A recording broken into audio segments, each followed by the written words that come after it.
pokok syarat sah ibadah adalah tauhid dan ittiba, dan keduanya itu sudah ada di syahadatain wa kalimat syahadat. Asyhadu an la ilaha illallah adalah konsekuensi syarat yang pertama adalah syahadat tauhid. Syarat sah pertama adalah tauhid. Jadi syahadat tauhid asyhadu an la ilaha illallah. Kemudian syarat kedua adalah ittiba, konsekuensi dari syahadat Rasul Muhammad Rasulullah.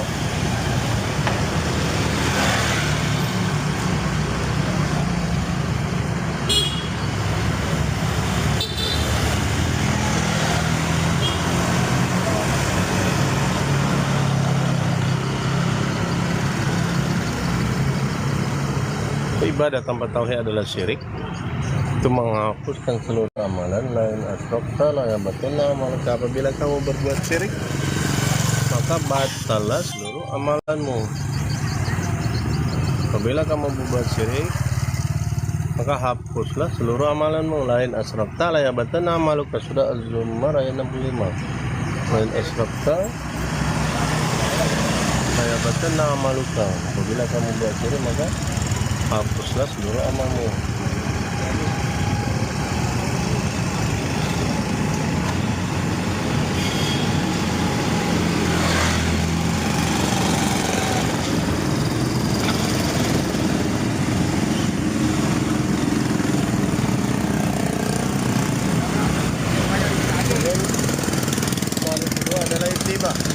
Itu adalah konsekuensi dari syahadat Rasul wa asyhadu anna Muhammadar Rasulullah. Ibadah tanpa ittiba adalah bid'ah, dan itu tertolak. Man amila amalan laisa alaihi amruna fawarad. Siapa yang melakukan amal tidak ada perintahnya dari kami, maka ianya tertolak. Man amila amalan laisa alaihi amruna fawarad. Hadis Arba'in Nawawi nomor 5.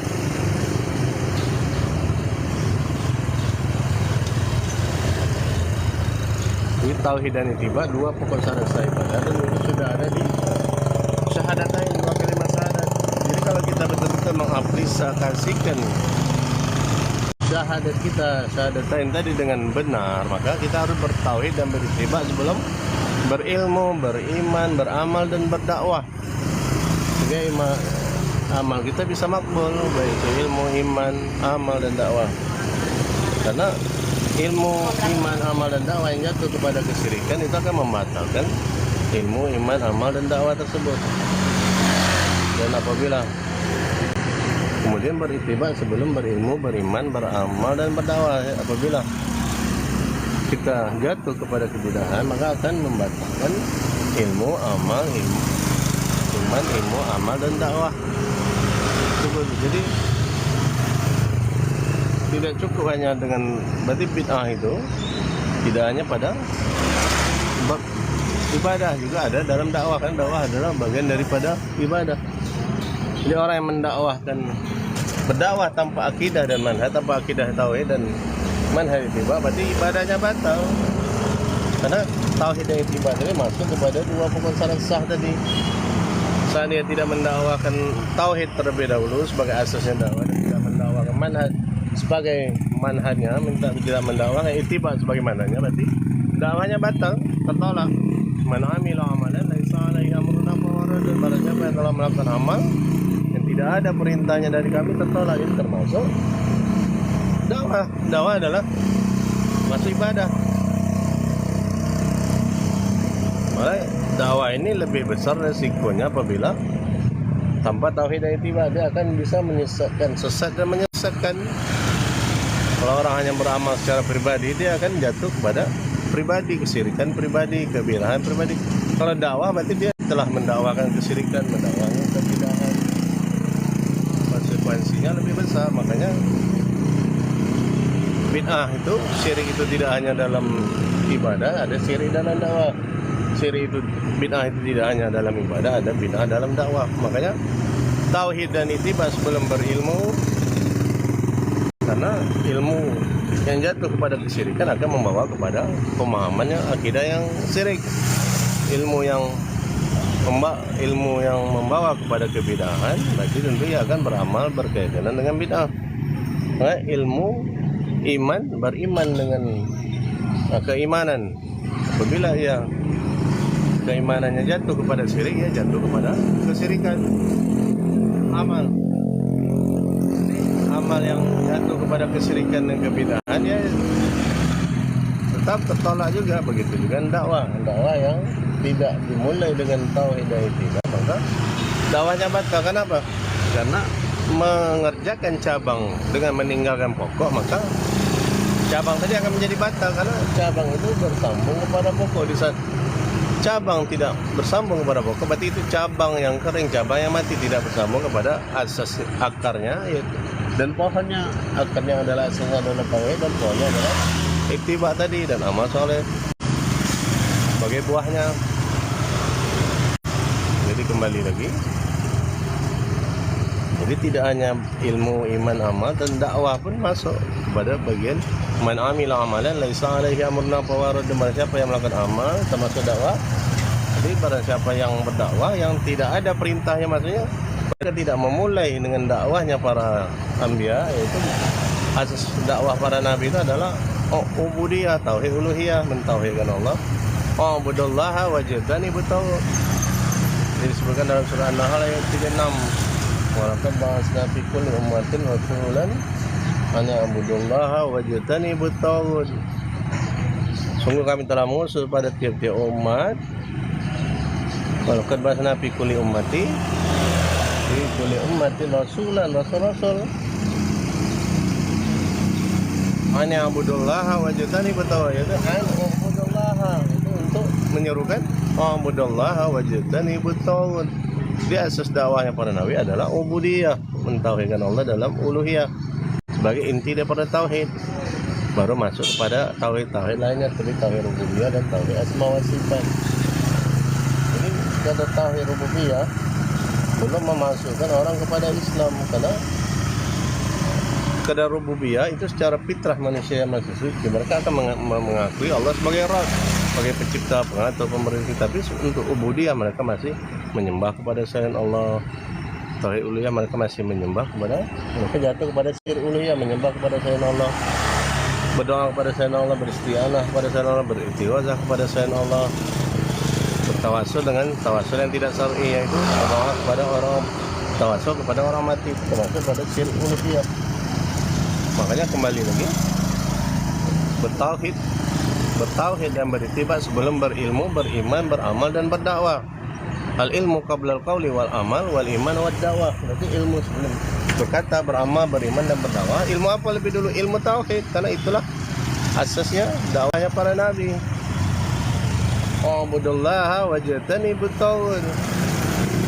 Jadi para nabi itu menyerukan ubudullaha wa ma khalaqtul jinna wal insa illa liya'budun.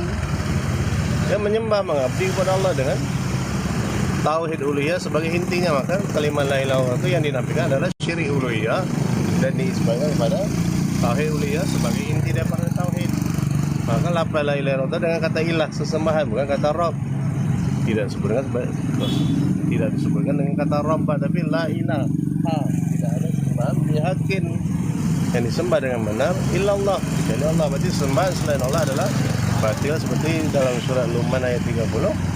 Dzalika bi anna Allahu wal haq wa anna ma yad'u min dunihil batil. Di apa-apa yang mereka, Allah adalah sesembahan yang hak, sedangkan apa-apa yang mereka seru selain Allah, apa-apa yang mereka sembah selain Allah adalah batil. Begitu juga dalam surat Al-Hajj ayat 62. Dzalika bi anna Allahu wal haq wa anna ma yad'u min dunihi wal batil. Jadi Allah adalah sesembahan yang hak, yang benar, yang hak, hakim, dan apa-apa yang nama yad'u min dunihi wal batil, dan apa-apa yang mereka seru, yang mereka sembah selain Allah adalah batil. Jadi makna la ilaha illallah itu yang benar adalah la ma'budu bihaqqin illallah, bukan tidak ada Tuhan selain Allah. Jadi mereka hanya mentahrif kata ilah itu kepada Allah, sehingga mereka bertauhid dengan sekedar tauhid rububiyah. Pada tauhid rububiyah belum memasukkan orang kepada Islam, karena inti dari tauhid itu adalah tauhid ubudiyah, tauhid uluhiyah. Wa'budullaha wajtanibut taghut. Iyyaka na'budu wa iyyaka nasta'in. Wa ma khalaqtul jinna wal insa illa liya'budun. Ya ayuhan nas, wa'budu rabbakum. Jadi intinya ubudiyah. Inti daripada ibadah itu, tauhid itu adalah ubudiyah, menghamba diri kepada Allah dengan ibadah itu. Baru nanti masuk kepada tauhid yang lainnya seperti tauhid rububiyah dan tauhid asma wa sifat.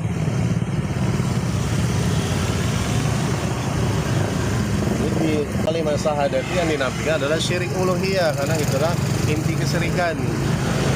Kemudian diistilahkan kepada tauhid uluhiyah, karena itu adalah inti daripada tauhid. Inti daripada tauhid adalah tauhid uluhiyah. Makanya disebutkan dengan kata apa? La ilaha, tidak ada sesembahan. La ilah itu adalah nisbat kepada uluhiyah. Karena kalau sekedar la robba, tidak ada pencipta, maka kalau sekedar rububiyah, maka secara fitrah manusia, mayoritas manusia itu secara fitrah yang murni mereka mengakui Allah sebagai Rabb, sebagai pencipta, pengatur alam, pemberi rezeki. Tapi untuk ubudiyah manusia banyak yang jatuh kepada, tidak hanya orang kafir jelas mereka memang jatuh kepada syirik uluhiyah, tapi orang Islam pun masih banyak jatuh kepada syirik uluhiyah. Mereka jatuh kepada syirik uluhiyah. Makanya di sini kalimat syahadat itu telah rusak, malah bisa batal. Jadi kembali lagi, apabila kita aplikasikan dengan benar, maka syahadatain itu berarti kita harus bertauhid dan beritiba sebelum berilmu, beriman, beramal dan berdakwah. Maka amalan-amalan kita, ilmu, iman, amal dan dakwah kita makbul, tidak tertolak. Makanya dua pokok syarat sah ibadah itu adalah tauhid dan itiba, dan itu sudah ada dalam dua kalimat syahadatain.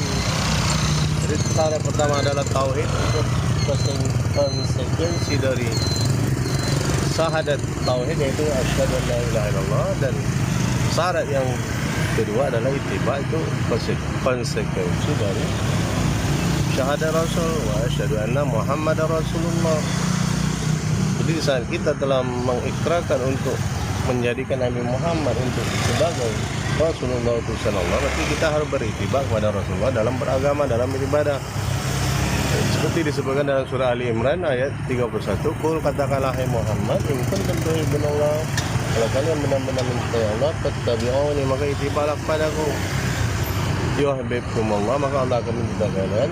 Wa yaghfir lakum dzunubakum, Allah akan mengampuni dosa-dosa kalian. Dan disebutkan dalam hadis arba'in nawawi ulama man amila amalan laisa alaihi amruna faharud, mereka melakukan amal yang tidak ada perintahnya dari kami, maka ia tertolak, tidak terima, tidak sah.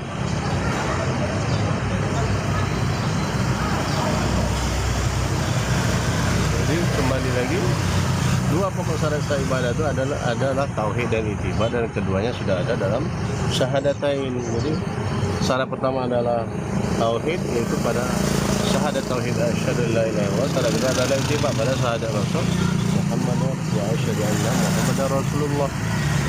Dan dua syarat ini disebutkan juga dalam surah Al-Kahfi 110, fal ya'mal amalan shalihan wa la yusyrik bi ibadati rabbih ahada. Jadi hendaklah beramal saleh, itu amalan yang itiba, bukan amalan bid'ah.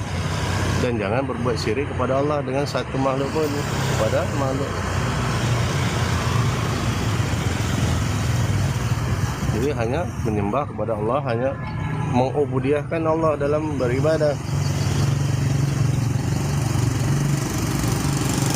Ya ayuhan nas, wa'budu rabbakum, hai sekalian manusia, ubudiyah, sembahlah Allah sebagai Rabb kalian, allazi khalaqakum, yang telah menciptakan kalian.